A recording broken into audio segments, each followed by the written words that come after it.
puno ng mga ito sa Ginatilan at Sambuan, pinaniniwalaang mapakikinabangan lang kapag niritwalan.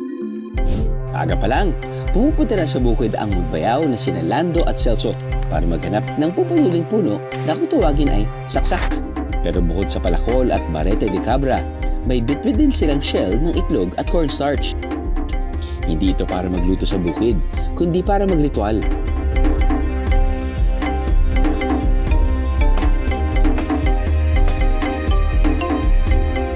Matapos pumili ng matandang puno ng saksak, ibabaw ng pako sa kukuha ng ugat ng puno at sisindihan nila ito para malaman kung maganda ba ang laman. At bago tuloy ang putulin ng puno, isasagawa muna nila ang ritual. Mula pa raw sa kanilang mga ninuno ang paniniwalang mapakikinabangan lang ang puno ng saksak kung riritualan. Kaya naman walang palian nila itong sinusunod ilan mang dekada nang nagdaan.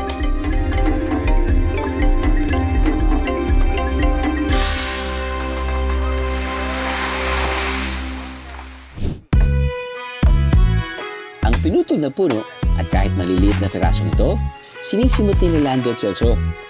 Iuwi nila ang lahat sa bahay dahil may mahabang proseso pa raw itong pagdadaanan bago maging pagkain. Hinihiwa muna nila ng maninipis ang saksak at ibinibilad para matuyo. Sa kanila ito babayuhin hanggang madurog. Sunod itong sasalain at sasalain muli para maalis ang pait. At uunawin o iahalo sa tubig.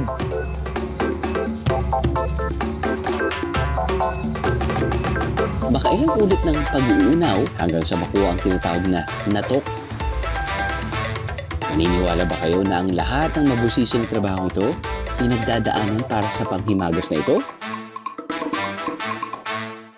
Okay, so mga biyero, kasama natin ngayon si Reynan, aka Aura. At ikaw ay 20 years old ngayon. Pero nagsimula siya sa pagbabayo. Para makakuha ng natok. Opo. As early as 7 years old. So ngayon, magkakaroon kami ng competition. Siyempre, alam naman natin kung sino mananalo. Pero gusto ko rin masubukan kasi. Gusto ko malaman kung gaano kahirap or kung gaano kadali para sa'yo. Kailan ba nagsimula itong proseso na to na kinakain yung mismong bark ng puno, no? I think sabi ng lola ko yung World War II, World War II. ito yung kinakain sa bukid. Kasi hindi na makapagpili dito sa palengke dahil meron yung mga sundalong Hapon. Ay, hindi. Oo, baka maano sila. Baka mapatay sila. Mapatay sila. Opo, sir. So, naghanap na lang sila ng makakain. Oo, ng alternatibo para makakain at para makasurvive. Sabi, no? Magagawa mo yung natok in matagal. 500 years? Matagal. Ang pinakamatagal ay 1 week. 1 week? Opo. Tapos magkano yung kita? Malaki siya, sir. Malaki kita din! Oo, malaki. Pero yung pagproseso ay mahirap. May oras na para saksakin ng saksak. Bayuhin pala. Para hindi kami mangawit, idadaan na lang namin ni Reynan sa tamang ritmo.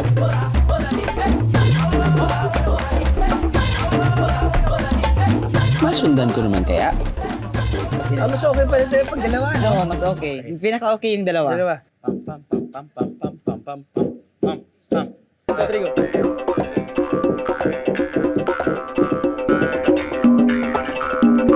Mukhang marami-rami pa akong babayuhin saksak para mapantayan ang husay ni Reynan. Gusto lang, sa sobrang hirap ng proseso para makakuha yung natok, parang dapat lahat masarap.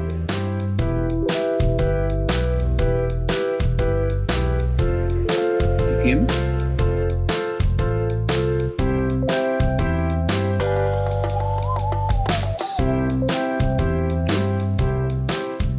So parang yung natok na hinahalo nila sa kung ano man. And usually parang nakikita natin mga shredded na buko meat.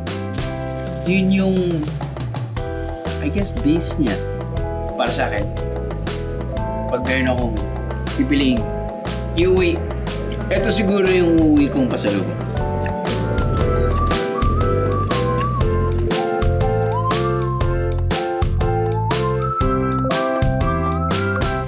Ano, nabitig kayo sa biyahe? all you gotta do is just subscribe to the YouTube channel of GMA Public Affairs and you can just watch all the Behind the Joe episodes all day, forever in your life. Let's go! Yeehaw!